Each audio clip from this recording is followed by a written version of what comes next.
Lyon étaient présents sur place. Ceux qui ont joué hier ont été ménagés.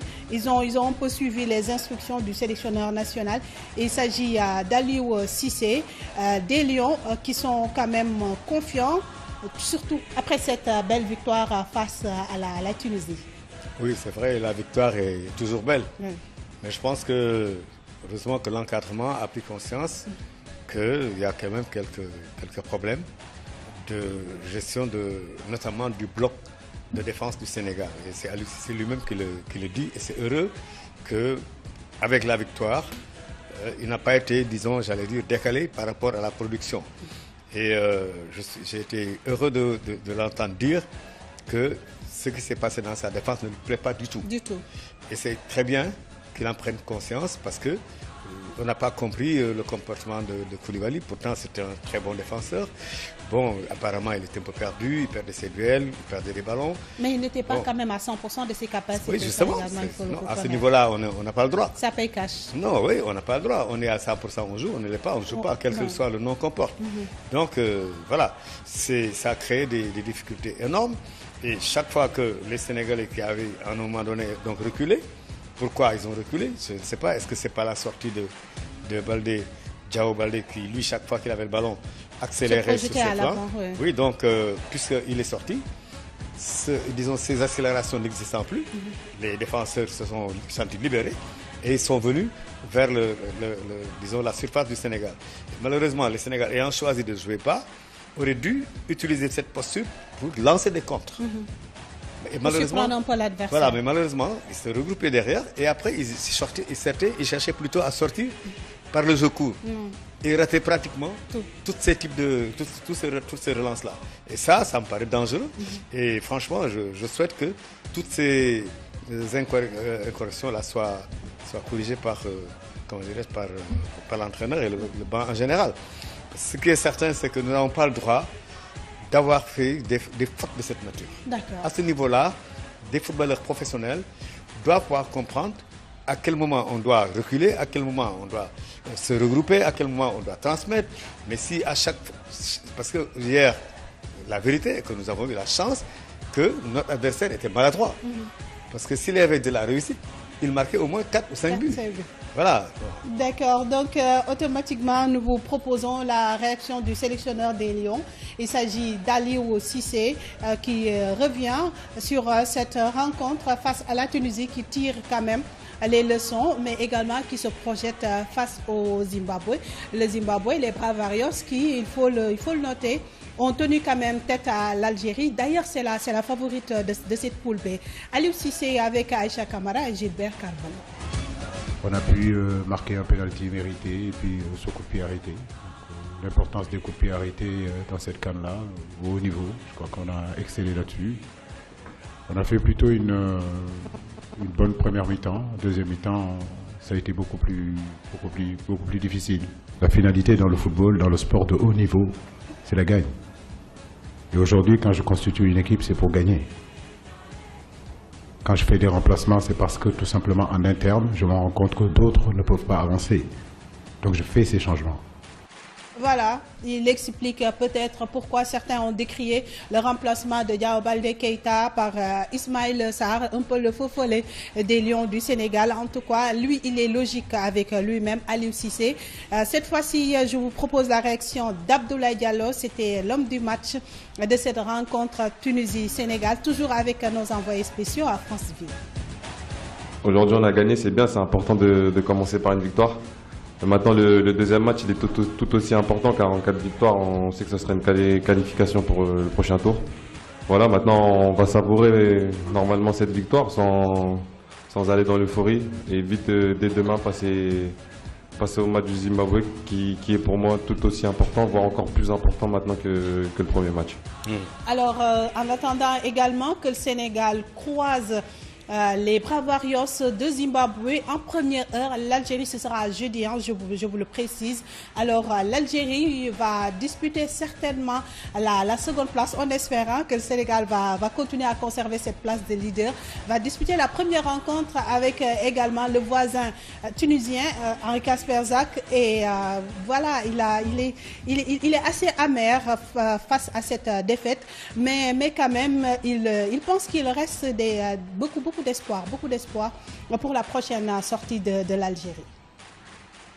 Vous savez, pour faire un bon résultat, il faut toujours marquer des buts.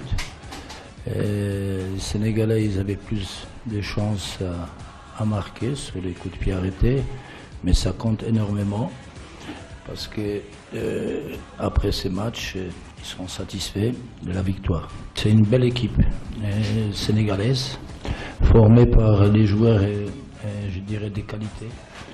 Ils ont confirmé aujourd'hui que c'est une belle équipe.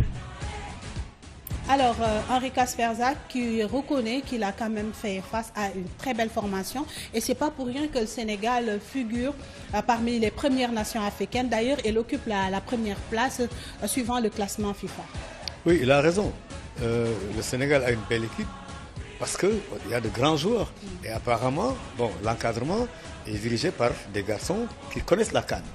Aliou Cissé a joué plusieurs CAN. Il a été capitaine de l'équipe du Sénégal de 2002.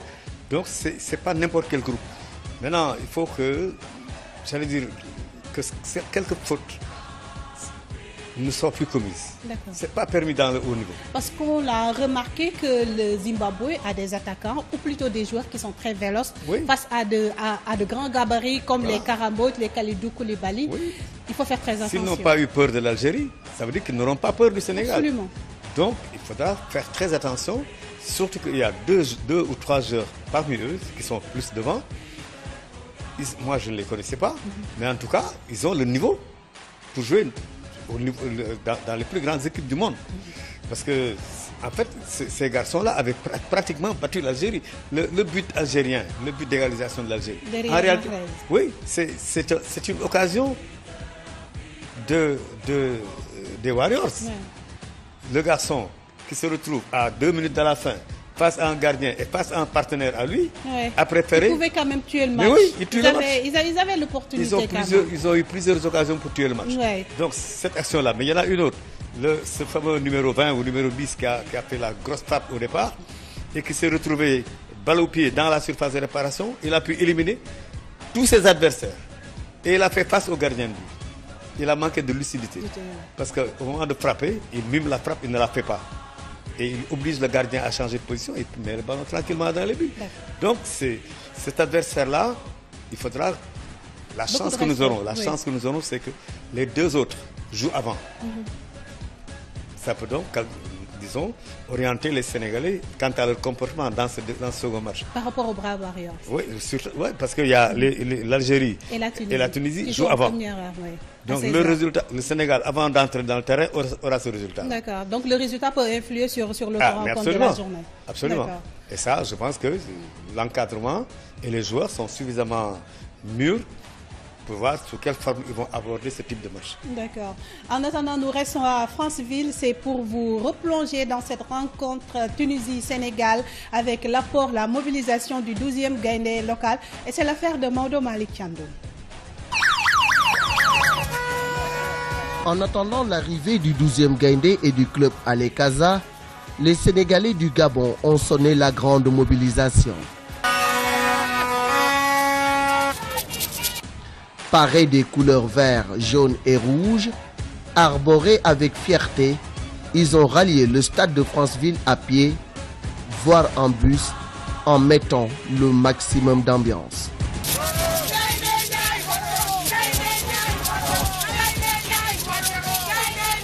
La confiance en bandoulière, ils étaient comme sûrs de la victoire du Sénégal. Signe prémonitoire, ce supporter annonce déjà le score du match. Les Lions ne se sont pas sentis dépaysés. Ils ont été accueillis en fanfare à leur arrivée au stade par les supporters basés en Afrique centrale. Au stade, 90 minutes durant, ils ont vibré au rythme du match. Chaque but était accompagné d'un immense brouhaha sorti de la poitrine de ces centaines de compatriotes.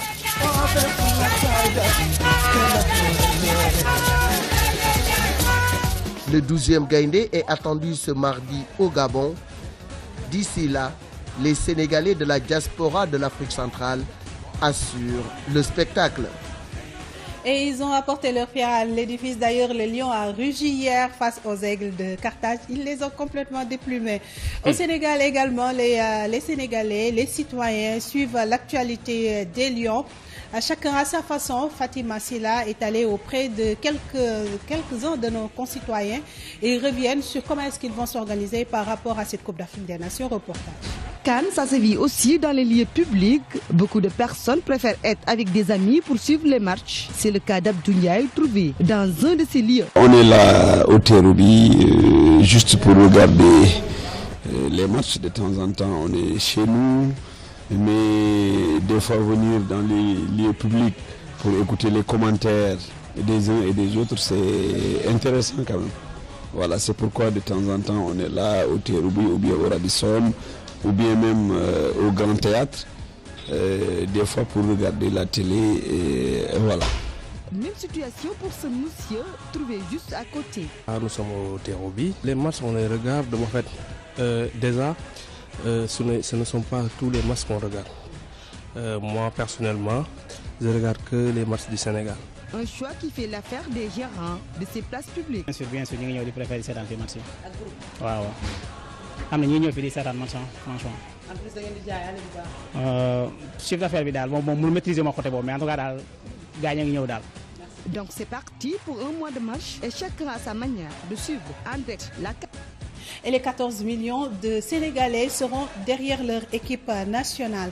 En attendant, avant de revenir un tout petit peu sur la prochaine journée de demain avec l'entrée en liste du Ghana qui est également très attendue, nous vous proposons l'image du jour qui est quand même assez cocasse par rapport à cette rencontre Tunisie-Sénégal. Morceau choisi avec Mansour Sow.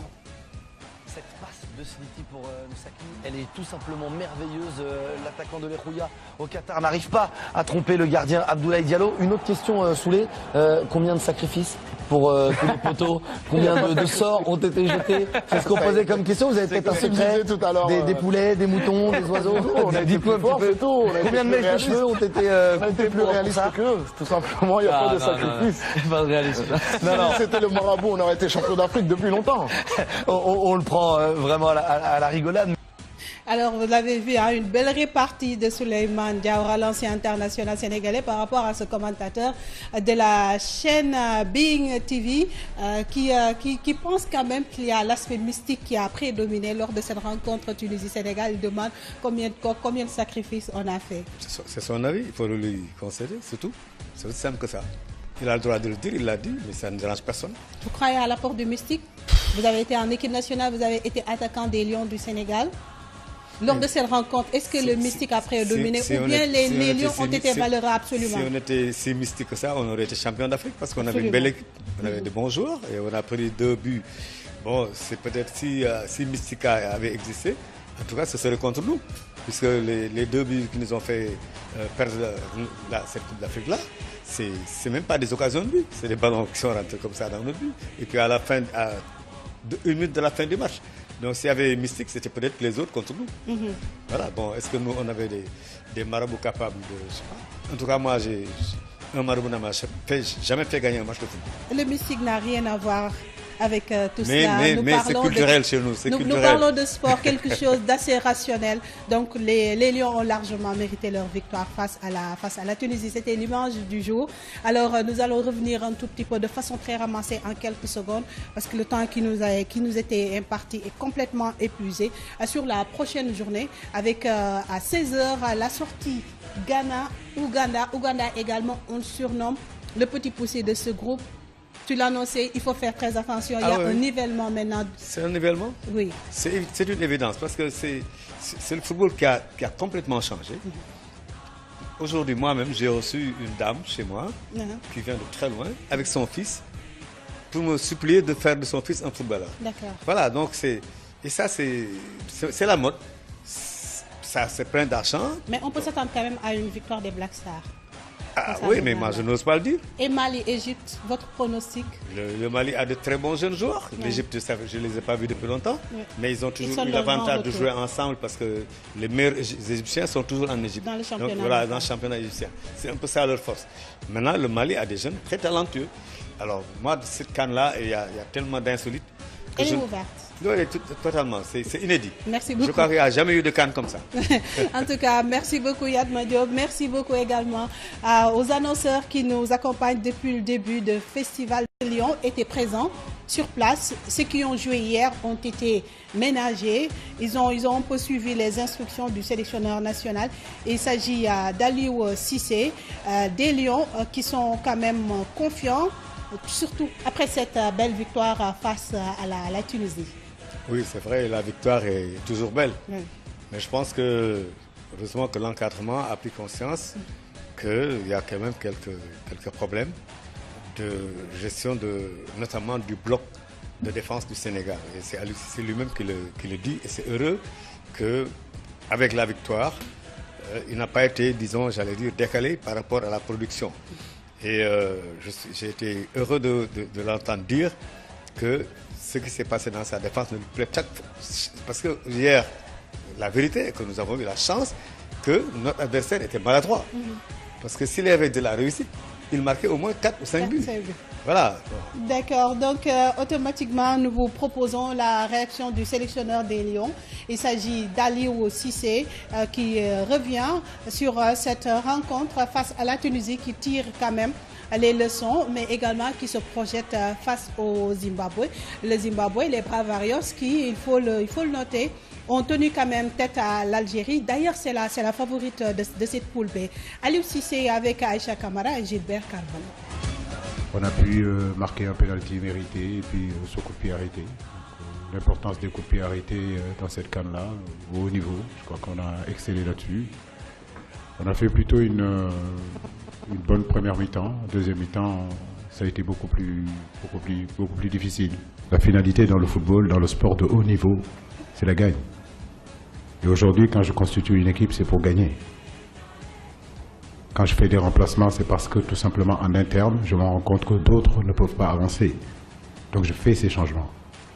Voilà, il explique peut-être pourquoi certains ont décrié le remplacement de Diao Baldé Keita par Ismaïla Sarr, un peu le faux follet des Lions du Sénégal. En tout cas, lui, il est logique avec lui-même, Aliou Cissé. Cette fois-ci, je vous propose la réaction d'Abdoulaye Diallo. C'était l'homme du match de cette rencontre Tunisie-Sénégal, toujours avec nos envoyés spéciaux à Franceville. Disons la surface du Sénégal. Malheureusement, le Sénégal ayant choisi de ne jouer pas, aurait dû utiliser cette posture pour lancer des contres. Et malheureusement, un peu l'adversaire. Voilà, mais malheureusement, ils se regroupaient derrière et après, ils cherchaient plutôt à sortir par le jeu court. Et rataient pratiquement tous ces relances-là. Et ça me paraît dangereux. Et franchement, je souhaite que toutes ces incorrections-là soient corrigées par l'entraîneur et le banc en général. Ce qui est certain, c'est que nous n'avons pas le droit d'avoir fait des fautes de cette nature. À ce niveau-là, des footballeurs professionnels doivent pouvoir comprendre à quel moment on doit reculer, à quel moment on doit se regrouper, à quel moment on doit transmettre, mais si à chaque fois du tout. Et c'est très bien qu'ils en prennent conscience parce que on n'a pas compris le comportement de Koulibaly. Pourtant, c'était un très bon défenseur. Bon, apparemment, il était un peu perdu, il perdait ses duels, il perdait des ballons. Mais il n'était pas quand même à 100% de ses capacités. Oui, justement. À ce niveau-là, on n'a pas le droit. Ça paye cash. Non, oui, on n'a pas le droit. On est à 100%, on joue, on ne l'est pas, on ne joue pas, quel que soit le nom qu'on porte. Donc, voilà, ça a créé des difficultés énormes. Et chaque fois que les Sénégalais qui avaient, à un moment donné, donc reculé, pourquoi ils ont reculé? Je ne sais pas. Est-ce que ce n'est pas la sortie de Baldé, Diao Baldé, qui, lui, chaque fois qu'il avait le ballon, accélérait sur ses flancs. Oui, donc, puisqu'il est sorti, disons, ces accélérations n'existant plus, les défenseurs se sont sentis libérés et ils sont venus vers